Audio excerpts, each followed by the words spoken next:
The rain was coming down in sheets as I drove home from the office, the kind of rain that seemed to wash away everything but the grime. I am Eamon, 43, an architect in Seattle, and until recently I thought I had it all. A beautiful wife, a comfortable home overlooking Puget Sound, and a career I loved. Deirdre, my wife, was a successful marketing executive, sharp, witty, and the kind of woman who could light up a room with her smile. We'd been married for 15 years, and while the spark wasn't quite as fiery as it once was, I believed we were solid, a team.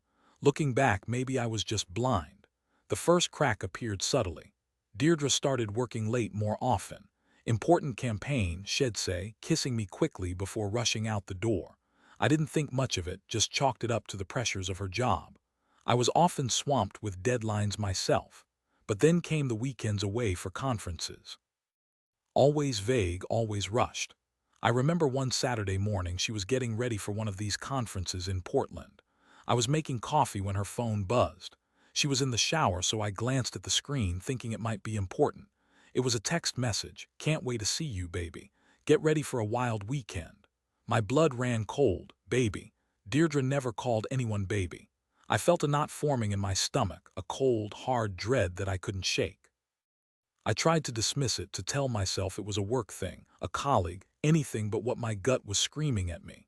When she came downstairs, I tried to act normal, handing her a cup of coffee. "Everything okay?" she asked, a little too brightly. "Yeah, fine," I said, my voice strained, "just tired." I watched her as she drank her coffee, her eyes darting around the room, avoiding mine. The guilt was palpable, radiating off her like heat. That weekend was hell. I couldn't eat, couldn't sleep. I replayed every moment of the last few months in my head, searching for clues I'd missed, signs I'd ignored. The late nights, the conferences, the sudden interest in new clothes. It all added up to one thing: she was cheating on me. I decided I couldn't live with the uncertainty. I needed proof. I knew it was a violation of her privacy, but I couldn't think straight. That Monday, while she was at work, I did something I never thought I was capable of. I went through her phone. It was worse than I imagined.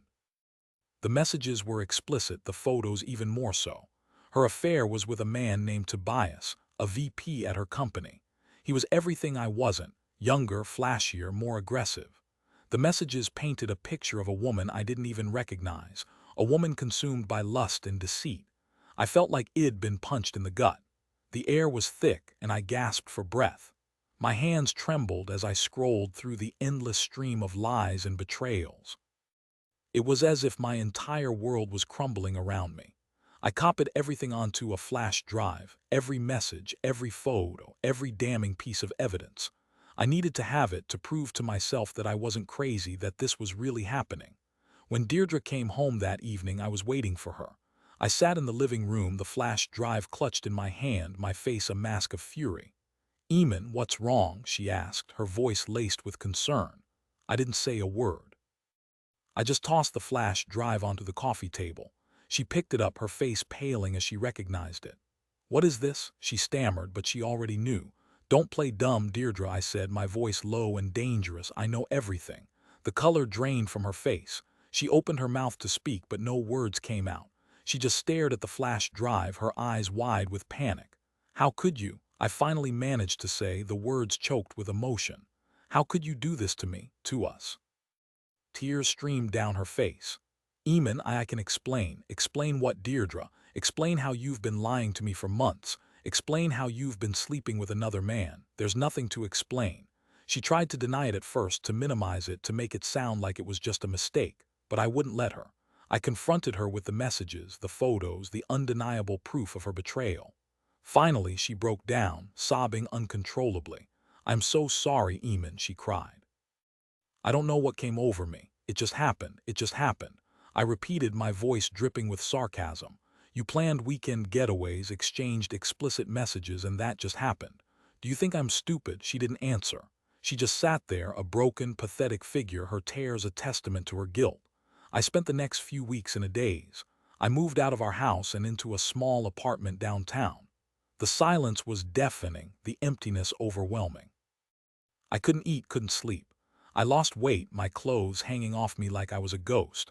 I threw myself into my work, designing buildings, creating spaces, anything to distract myself from the pain. but it was no use. Everywhere I looked, I saw Deirdre, her face etched with guilt and regret. I told a few of our friends what had happened, and they were supportive, offering words of comfort and understanding. But it didn't help. The betrayal was too deep, the wound too raw. One evening, I got a call from a number I didn't recognize. I almost didn't answer it, but something told me I should. "Hello?" I said, my voice hesitant.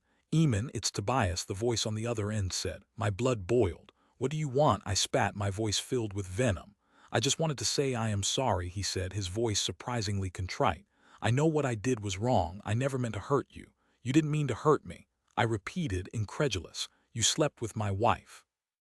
You destroyed my marriage. How can you say you didn't mean to hurt me?" I know," he said, his voice cracking. "But I'm paying the price for it now. My wife left me, my career is in ruins. I've lost everything." I didn't say anything. I just listened as he poured out his heart, his voice filled with regret and despair. I should have felt vindicated, happy that he was suffering. But all I felt was empty. "Deirdre's pregnant," he finally said, his voice barely above a whisper. I felt like I'd been struck by lightning. "Pregnant?" I repeated, my voice trembling. "With whose child?" "Mine," he said. "She told me a few weeks ago. That's when my wife found out about the affair. Everything just fell apart." I hung up the phone, my head spinning. Deirdre was pregnant with Tobias' child. My life had become a twisted soap opera, a nightmare I couldn't wake up from. I didn't know what to do. I couldn't eat, couldn't sleep. I just wandered around my apartment, lost in thought. I thought about Deirdre, about the baby, about Tobias. I thought about our 15 years together, about all the dreams we'd shared, all the promises we'd made. I knew I had to see her. I needed to hear it from her own lips. I drove to her house, the house we'd shared for so many years. It felt strange, like I was visiting a stranger's home. She answered the door, her face pale and drawn. She looked older, more tired than I'd ever seen her. "Eamon," she said, her voice barely audible. "What are you doing?" "I heard about the baby," I said, my voice flat. Tears welled up in her eyes. "I was going to tell you," she said. "I just didn't know how." "Is it his?" I asked, even though I already knew the answer. She nodded, her tears flowing freely now. "Yes," she said, "it's his." I didn't say anything. I just stared at her, my heart aching with a pain I couldn't describe. I wanted to scream, to yell, to lash out, but I couldn't. I just felt numb, empty. "I'm so sorry, Eamon," she said, her voice choked with sobs. "I've ruined everything." "Yes, you have," I said, my voice barely above a whisper. "You've ruined everything."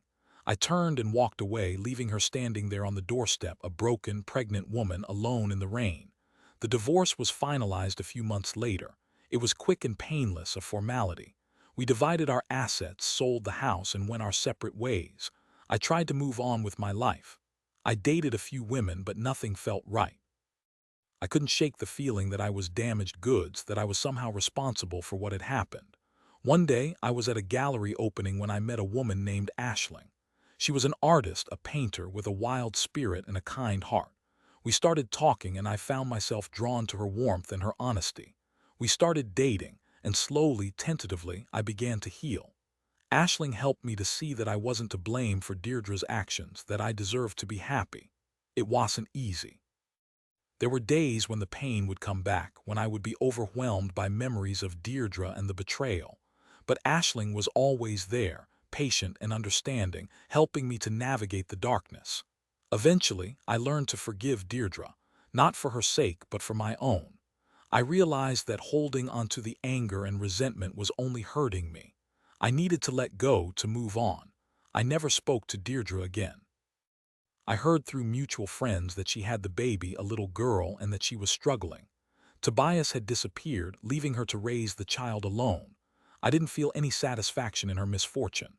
I just felt sad for her, for the baby, for the life we could have had. But I also knew that I had made the right decision, that I had chosen to move on, to find happiness again. Years later, I married Aisling. We built a life together, filled with love, laughter, and mutual respect. I never forgot what happened with Deirdre, but it no longer defined me. It was just a chapter in my life, a painful lesson learned. Sometimes I think about Deirdre and wonder how she's doing. I hope she's found some peace, some happiness. But I also know that I can't go back, that I can't change the past. All I can do is learn from it and move forward, with Aisling by my side, into a brighter, more hopeful future.